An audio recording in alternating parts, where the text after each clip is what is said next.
My in-laws didn't appreciate my dinner invitation, so now I'm getting them back with AI. I sent my in-laws an invitation for dinner. We still really thought it would be nice if it came from me. By the way, this comes from Zookeeper Game Own 17 on the r/OK Storytime subreddit. Religious greetings. Husband was thinking of inviting you next weekend. God willing. Would that work for you, or do you have other plans? Yes or no? Yes. It's very simple. That's very, okay, cool. 10 minutes later, father-in-law called my husband to tell him they wished the message had been longer and warmer. To the point. They want a little bit of... Don't touch me. A little bit of foreplay, man. Me a little excited there. Make me want it, son-in-law. No. Husband agreed to let me know for next time. The next day, father-in-law called again over something else. Husband used the opportunity to point out they still hadn't replied to my message. Father-in-law told them they would not be replying to me until I fixed it and made it warmer.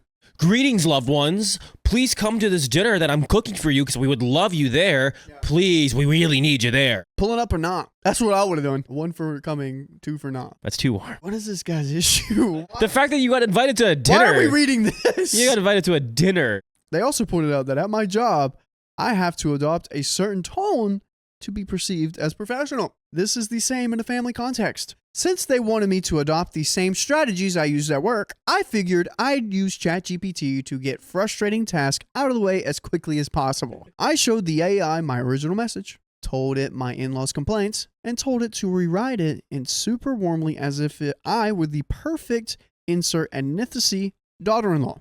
It came up with an absolutely ridiculous message with emojis everywhere. I copied and pasted it and sent it right after my last left on red invitation. Okay. All right. So it's like, you want this to be professional? Let's see how professional this is. Are you coming or not? Yeah, like, do you want to come or not? I don't want to send the invite anymore. Come on. Was it a no? It sounds like a no. Husband was okay with it, and we sent it together. I first suggested to him I could write a genuine message about my grievances here, but he pointed out I did so over another petty comment months ago, and it led nowhere. We decided to go with the ChatGPT message minus some of the emojis. Father-in-law works with AI. I have no doubts he can tell this is ChatGPT. This is funny. He's like, wait a minute, I programmed this.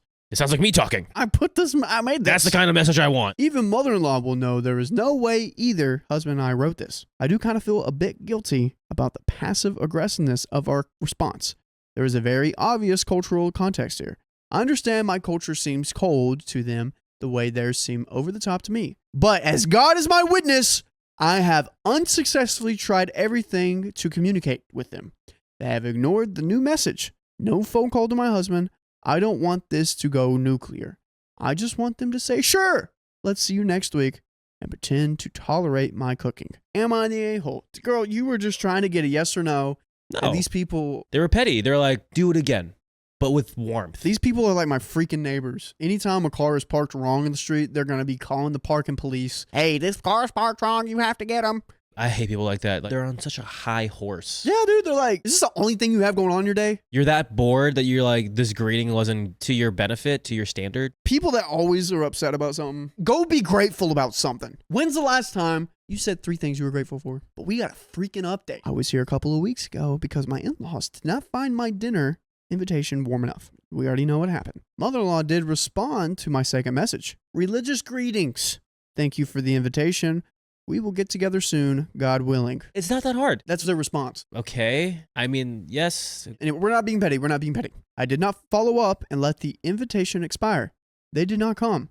A bit after that, we had a large family gathering at their place. My husband's grandparents, his parents, their kids, and grandkids. I kept the interaction with father-in-law and mother-in-law to a minimum. I was polite. I greeted them, but nothing more. I felt I had made enough efforts to try to connect with people that did not respect me enough to reply to a text message. In the past, they have always used my lack of relationship with the rest of the family against me. I was not close enough to sister-in-law, nor did I not spend enough time with the grandmother-in-law. And it was proof I was not making any effort to integrate into the family. I have tried to explain their family is very large and it takes a while to build relationships with tens of people who are already close-knit, but you might as well try to convince a mountain to move to a different spot. Well, not this time. The younger kids have always been easy. They're not as set in their ways and they accept me very quickly. I spent hours with the kids playing all over me. The babies used to cry when they saw me. They hate strangers. Not only have they stopped crying, they smile and play with me now. My oldest sister-in-law also married outside of their culture, so she's always been the most empathetic since she knows what her husband went through with them. My sister-in-law is a lot more like my mother-in-law, hard one to win over. But even she softened, and now we are in a place where we get along. The final blow, though, is where my husband's grandparents, father-in-law's parents, are very conservative and would have clearly preferred if he had married within the community. The grandmother barely speaks a word of English. I'm not what they wanted. But even they have moved on. They hugged me, and they were clearly happy to see me.